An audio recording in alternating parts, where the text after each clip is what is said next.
Olá pessoal, eu sou o Fernando Rocha, esse é o nosso Saúde e Bem-Estar de hoje. Programa ótimo, muito informativo para toda a família. A gente vai falar sobre um tipo de açúcar que é um tipo muito perigoso. Perigoso porque nesse caso a gente nem sabe que é açúcar. Pois é, será que existe açúcar que existe e não existe? É o açúcar camuflado, mais perigoso do que a gente imagina. A gente vai conversar com a nutricionista Rafaela Peixoto e também com a nutróloga doutora Eliana Teixeira. E a gente vai entender como identificar esse açúcar camuflado. Também temos o quadro Mitos e Verdades, que vai ajudar ainda mais a entender e desmistificar as afirmações e crendices no consumo do açúcar. Seja bem-vinda, sejam bem-vindos. Está começando o nosso Saúde e Bem-Estar.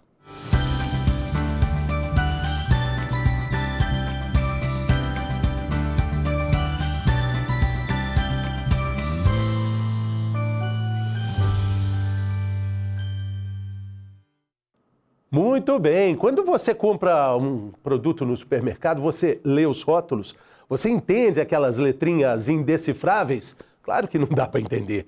Muitas vezes a gente não entende o que existe no rótulo, mas se entendesse, talvez nem compraria, porque, na verdade, a gente precisa dessas informações para evitar o açúcar que está ali escondido nas letras e nomes diferentes. Como é que a gente pode identificar esse açúcar, não só nos rótulos, mas na nossa alimentação de todo dia? Vamos falar sobre isso no programa de hoje com uma nutricionista e com uma nutróloga. Nesse primeiro bloco, a gente recebe aqui a Rafaela Peixoto. Seja bem-vinda, tudo bem?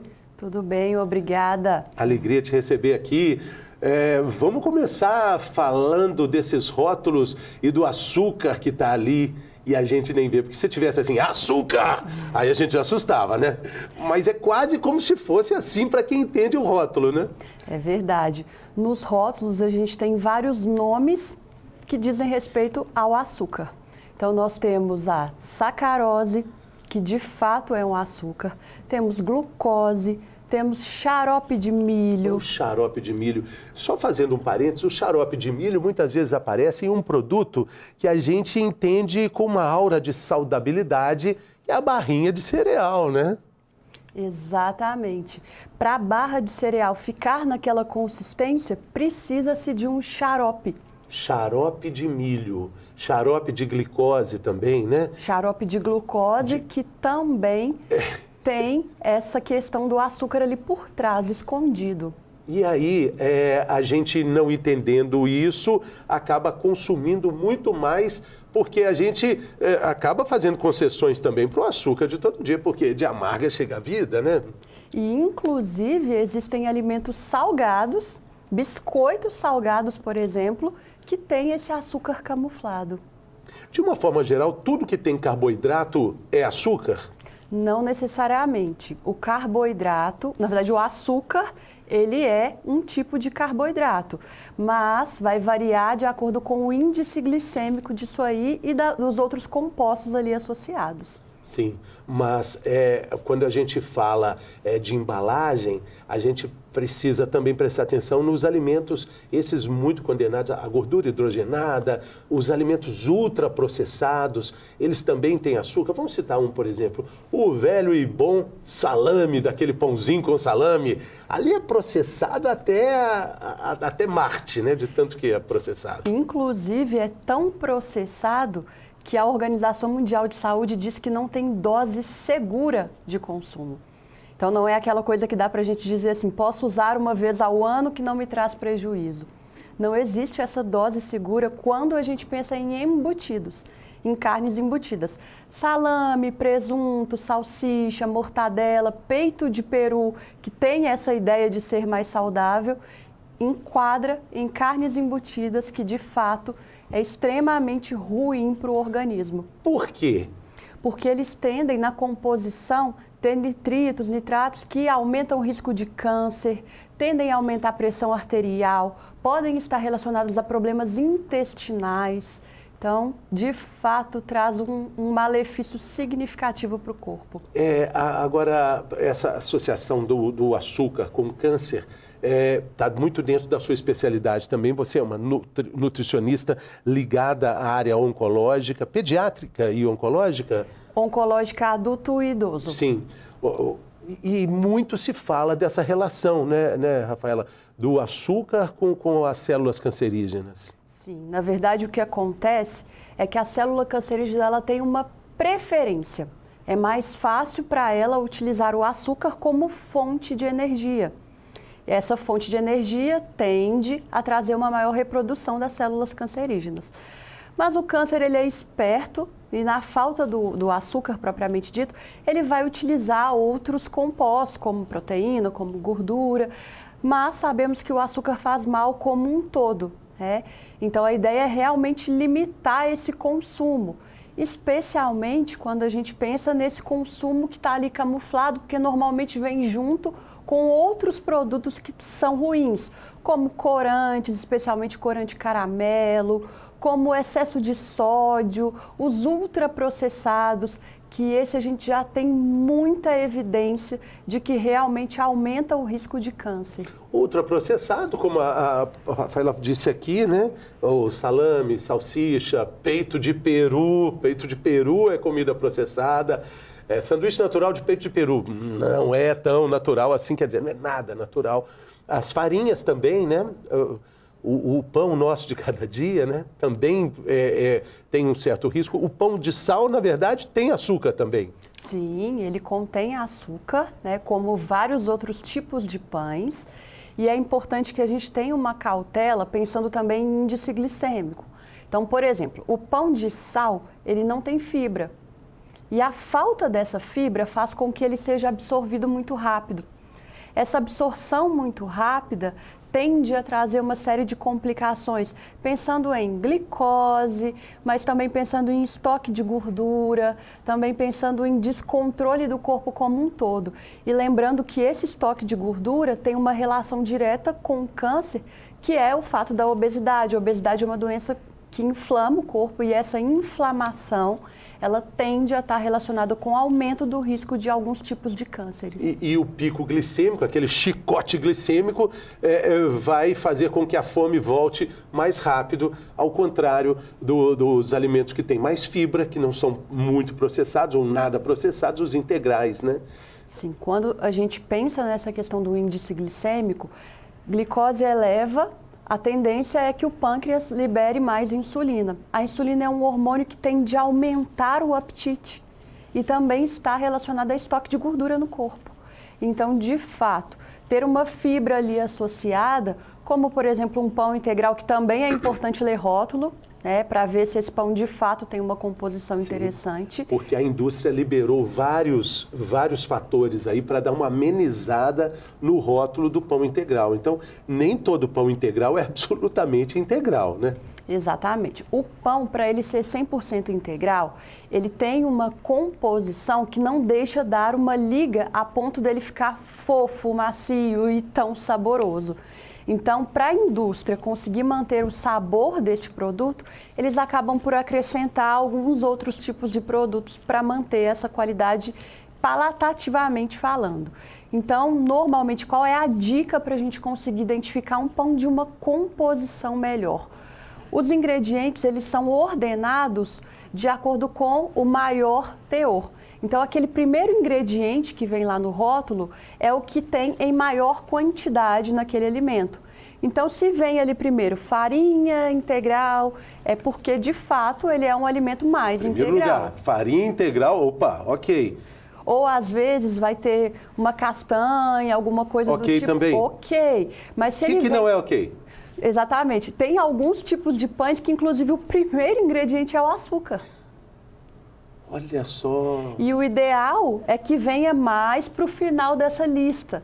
Então, se tem a farinha de trigo comum, às vezes vem até enriquecida ali, ou o açúcar, ou maltodextrina, que também é uma forma de açúcar camuflado, açúcar invertido, é um sinal de que a maior parte do composto daquele produto é de fato uma composição ruim. Tem uma luta da sociedade muito antiga para que esses rótulos sejam mais traduzíveis e sejam mais enxergáveis nas embalagens, né? Tem um grupo de mães muito atuante, até para as pessoas que têm restrições alimentares, mas o lobby da indústria segue sendo muito forte, né?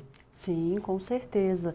E um ponto interessante da gente pensar diante disso é que as legislações, elas trazem de fato o que é necessário que tenha naquele rótulo, mas existe uma pequena brecha, que é determinados volumes, são volumes pequenos, não precisam ser declarados de alguns ingredientes.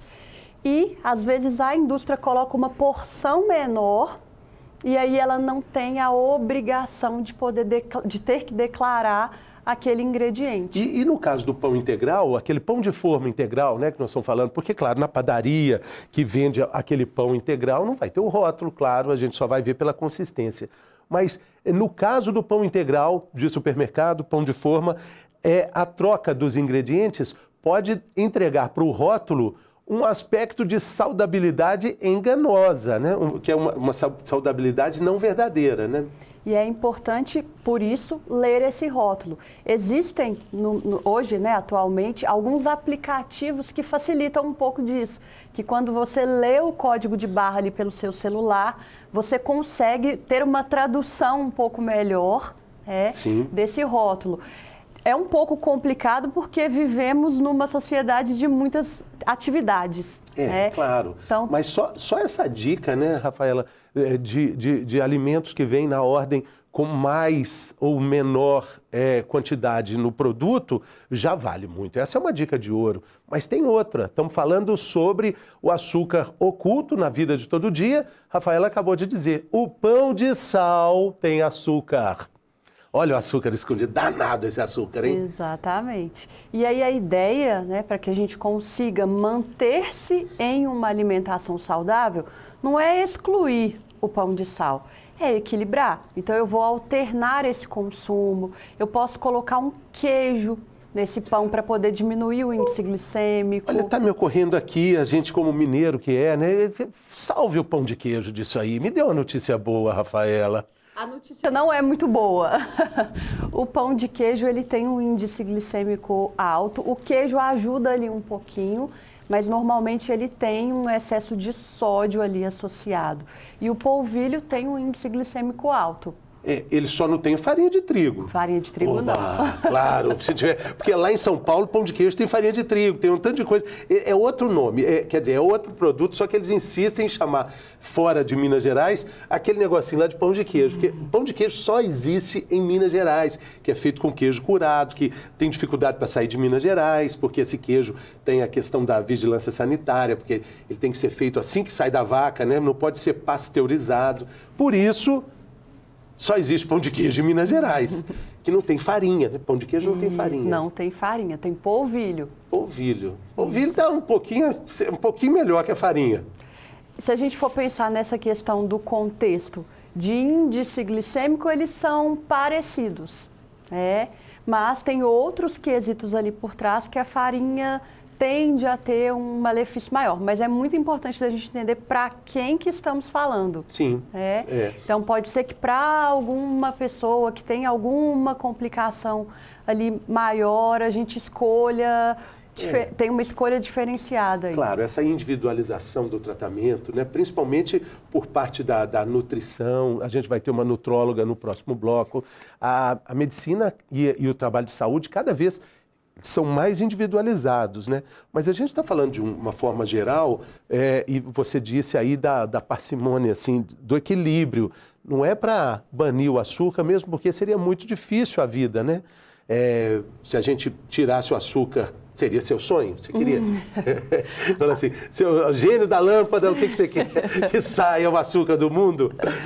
A Organização Mundial de Saúde, ela traz que realmente existe aí uma dose aceitável, mas o que é muito importante da gente pensar é que essa dose aceitável é muito fácil de ser alcançada, até ultrapassada, especialmente por causa desses açúcares camuflados.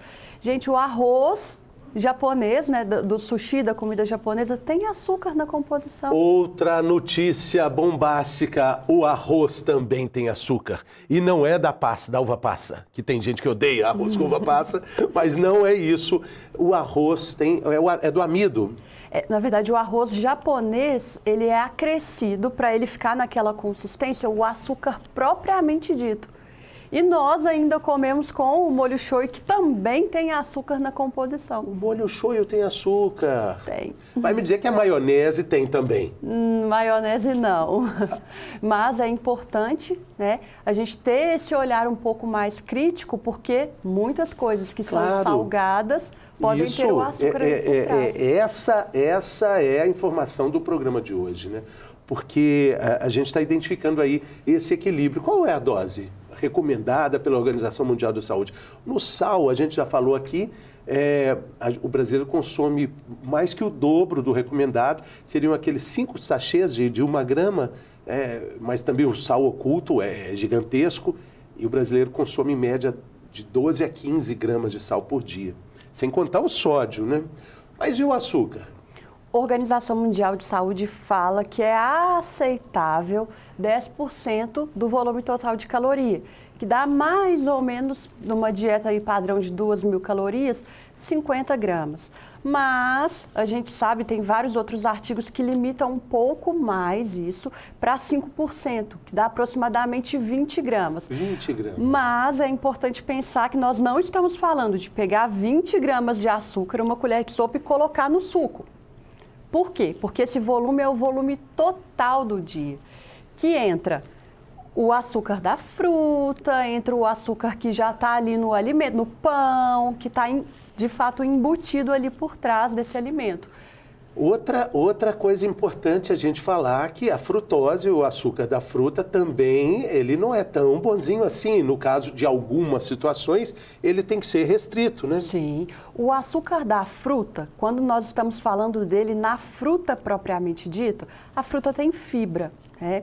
Então ele tem um impacto que é amenizado por essa fibra.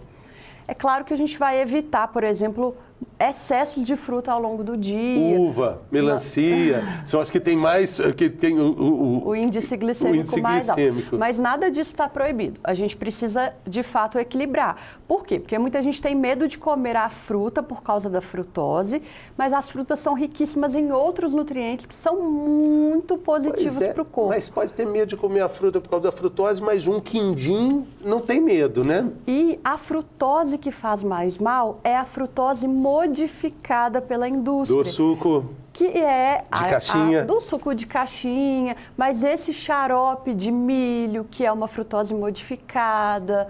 Então, essa frutose que é modificada, ela perde todo o lado positivo. É perdido os nutrientes, é perdido a fibra, então só fica o aspecto ruim.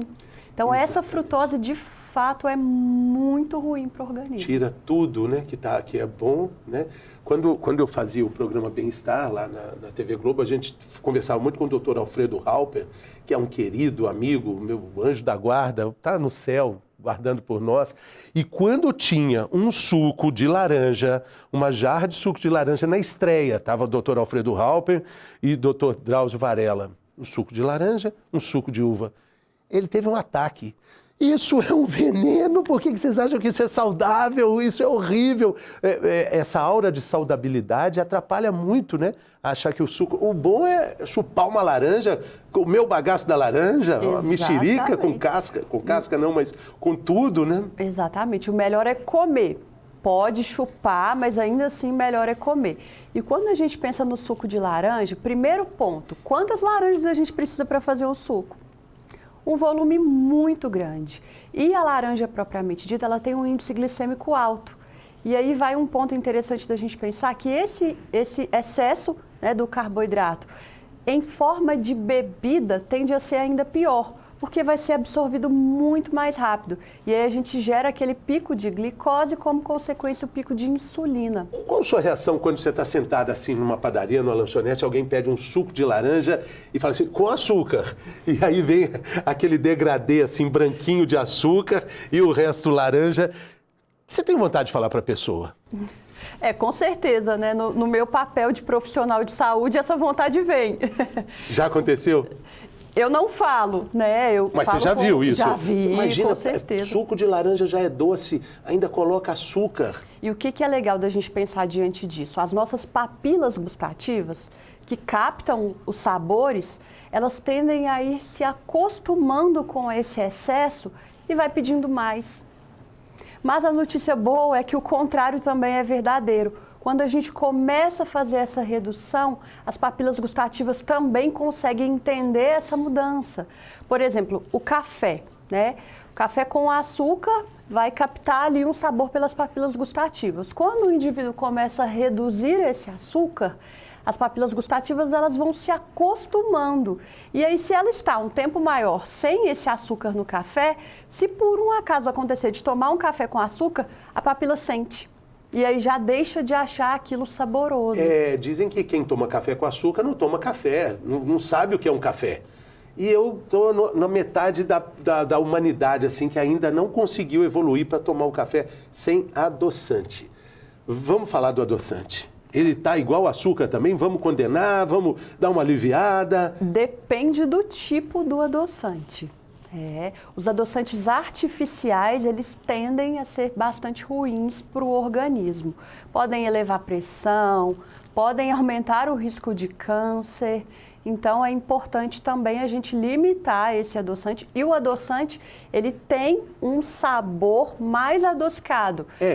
E esse excesso de doce também vai tornando essa papila gustativa mais apta ao doce. Existem adoçantes que a gente chama de adoçantes naturais. Mas só falando desses artificiais, porque tem variedades no supermercado, tem algum que fica melhor que o outro? Estévia, quais são os nomes, quais são as opções? São várias. Estamos falando de todos. Quando você fala dos artificiais, você coloca todos nessa mesma prateleira. Não. O estévia é um adoçante que não é artificial. É um adoçante natural. E ele tende a, de fato, ser melhor em composição. Ele adoça muito, 400 vezes mais do que o açúcar. E esse excesso de doce traz aquele gostinho residual. Então, as pessoas tendem a não gostar muito do sabor do adoçante estévia. A dica é colocar menos, porque ele não vai dar aquele gosto tão residual. Entre o estévia e o aspartame, é melhor o estévia. Sim, e é importante também pensar que existem adoçantes que contêm estévia na composição e existem adoçantes só com estévia. A melhor opção é o que tem a estévia pura, porque aí a gente garante que tem uma composição melhor ali por trás. Muitas vezes, como redutor de danos, entra em cena o xilitol, os outros componentes aí que são adoçantes para as balas, para os chicletes, né? E aí... O xilitol também é um adoçante que não é artificial. Ainda tem muitos estudos ali por trás do xilitol para a gente conseguir bater o martelo de que ele é bom a curto, médio e longo prazo. Xilitol, então, aprovado aqui nesse nosso primeiro bloco? Inclusive, o xilitol é muito utilizado em receitas, como substituto aí do açúcar. Mas ele dá uma desregulada no intestino, né? Pode acontecer. Na verdade, os adoçantes, eles tendem a estimular um pouquinho mais dessa alteração intestinal. Na maior parte das pessoas, a alteração é com relação ao aumento da frequência. Mas quando a gente pensa numa pessoa que já tem um intestino que não está muito legal, uma disbiose, também pode acontecer aumento de flatulência e pode também acontecer uma alteração voltada para o lado da constipação. Mas o mais frequente é aumentar a frequência intestinal. A gente falou aqui do quindim, falou também do limite saudável recomendado pela Organização Mundial da Saúde, de em torno de 50 gramas de açúcar por dia, nós falamos disso? Sim, aproximadamente 50 gramas para uma dieta de 2.000 calorias. Ok. Mas eu, como nutricionista, gosto desse valor um pouquinho mais baixo. Negociar, né? Negociar na medida do possível, ou quase, né? Um quindim, aquele pudim assim, legal, assim, ele tem quanto? Depende da porção, né? Porção aí, generosa, porção generosa. Ultrapassa esse volume. Assim não dá, doutora. Assim é difícil demais. Assim é muito difícil. Um bombom sonho de valsa chega muito perto também. Um chocolate também. Ou seja, se a gente não tiver controle, a gente quadriplica tudo isso. Com certeza. E aí é importante que a gente pense no equilíbrio, especialmente levando em conta as porções.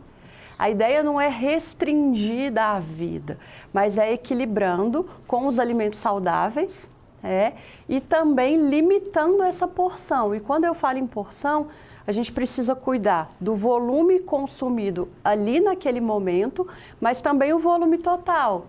Porque não vale comer um pedacinho de torta, mais um pedacinho de bombom, mais um pedacinho de um chocolate, que aí a gente ultrapassa esse volume diário, né? Essa coisa de picar, né? De ficar ali, né? Pronto, só um pouquinho vira um pocão, né? Exatamente. E uma outra dica interessante para que a gente consiga limitar a porção é estar atento ao momento da refeição. Porque na maior parte das vezes estamos resolvendo um problema no celular, assistindo uma televisão, resolvendo alguma coisa no computador, vendo uma rede social enquanto está comendo e acaba por consumir um volume superior ao necessário. Então é importante que o momento das refeições seja um momento só para aquilo. E planejamento, né? Planejamento. Uma geladeira precisa ter planejamento, né? Não dá para negociar uma dieta em cima da hora, né? Exatamente. É preciso ter previsibilidade, né? E acredito que esse é o maior desafio desse equilíbrio alimentar. Sim, sim. E existe muito sofrimento nesse processo de cortar o açúcar. Estou falando isso com relação ao chocolate, né? Que é o campeão aí das necessidades, né? Quando a gente fala de açúcar e corte de açúcar. O chocolate ele tem um papel muito maior do que simplesmente a composição dele, né? Ele traz um prazer ali associado. O chocolate tem um social ali também por trás, né? Então, de fato, é difícil. E o outro ponto é o que eu expliquei das papilas gustativas, que estão acostumadas com aquele docinho ali do chocolate. Que, na verdade, nem é chocolate, né? Quando a gente fala da gordura hidrogenada, dessa manteiga de cacau? Pode ter a manteiga de cacau, mas pode ter a manteiga propriamente dita. E o que é importante da gente pensar? Assim como o café, a ideia é ir aos poucos acostumando o paladar para um chocolate menos doce. Um chocolate de verdade. Que tenha um teor maior em cacau, porque aí a gente vai melhorar. O que você recomenda? 70, 50, 80, 100% de cacau? O ideal é acima de 70, mas é possível ir fazendo essa transição. Fica gostoso, é bom, dá para acostumar, na boa. E aí depois é possível perceber o que não é chocolate, que é o que a gente come lá, caixa de bombom. Ali não tem chocolate, nada. E né? O branco é ainda pior. Nossa, branco aí é que não é, aí é manteiga mesmo, né?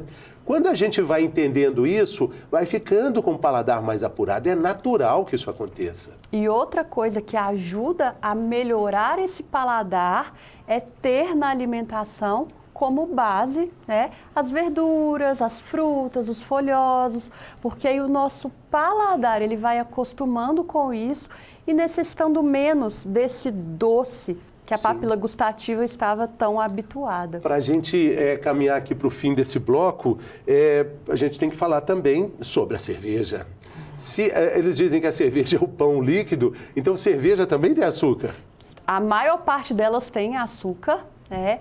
E além do açúcar propriamente dito, até aquela que não tem o açúcar, ela vai ter ali um carboidrato em forma líquida que vai ser absorvido muito mais rápido. Além do álcool, que também tem a caloria. O álcool tem mais caloria do que a própria gordura. Esse mundo é injusto, né? Esse mundo é injusto. A gente, para ganhar caloria, é 2, e para perder é uma dificuldade, né? Mas dentro das bebidas alcoólicas, qual é a que tem menos açúcar? Não estou pedindo uma indicação de bebida alcoólica, estamos falando só de graduação com relação ao tema do programa, que é o açúcar. Na verdade, a gente tem que ter um pouquinho de cautela nisso aí. Eu recomendo muito aquela bebida que a pessoa consiga consumir menos. Por quê? Porque às vezes a gente vai sugerir, por exemplo, a cerveja, mas a cerveja a pessoa senta e vai tomar um volume muito grande. E às vezes, se for o vinho, que também tem a uva, tem um índice glicêmico mais alto, a pessoa vai tomar menos e vai ter o benefício ali da uva, o benefício do resveratrol. Fala-se muito do gin, como se fosse o queridinho do momento. Na verdade, tem um índice glicêmico alto também, mas ele não vai ter todo aquele adicional ali da cevada, do trigo, da uva, né? Então, difícil da gente falar. Mas tem açúcar também. Tem açúcar também. Muito bem. Olhar atento, né? Precisa estar atento e forte, né? Principalmente ser mais forte que as nossas melhores desculpas. Rafaela, queria te agradecer demais, boa sorte no seu trabalho, muito obrigado pela atenção, por sua simpatia, generosidade, valeu, volte sempre. Agradeço muito o convite e deixando um recado final aqui, equilíbrio é extremamente importante. Equilíbrio, essa é a dica de ouro. No programa que a gente está descobrindo coisas muito legais e vai continuar descobrindo também, porque daqui a pouco a gente vai ter a nutróloga, a doutora Eliana Teixeira, falando mais sobre açúcar, falando mais sobre tratamentos para a gente recondicionar o corpo, se colocar na linha e, como eu disse, conseguir ser mais forte que as nossas melhores desculpas. A gente volta daqui a pouco, depois do intervalo.